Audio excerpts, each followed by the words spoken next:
Welcome to the Slop Farm. Enjoy the video. You start by removing any case and placing the S7 edge on a cool surface.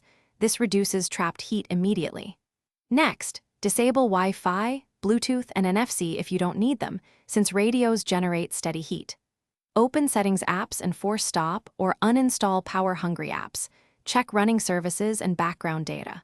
Once done, reboot into normal mode to clear temporary processes. These steps reduce active load and improve airflow, so the phone can cool while you read on. Now you tighten system settings that cause sustained heat. Lower the display brightness and shorten screen timeout. Adaptive brightness can cause frequent sensor activity, so turn it off. In settings, data usage, restrict background data for apps that sync often, and uninstall or restrict apps showing high CPU usage in developer options or battery details.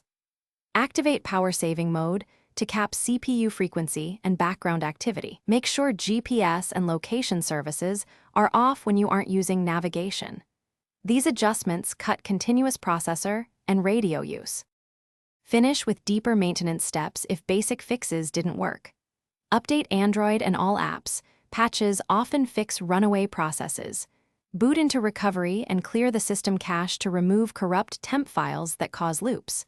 If the phone still overheats, back up your data and perform a factory reset. This rules out software corruption. Should overheating continue, test battery health with diagnostics or visit an authorized repair center. Swollen batteries and failing power ICs are hardware causes you can't fix at home. Thanks for watching.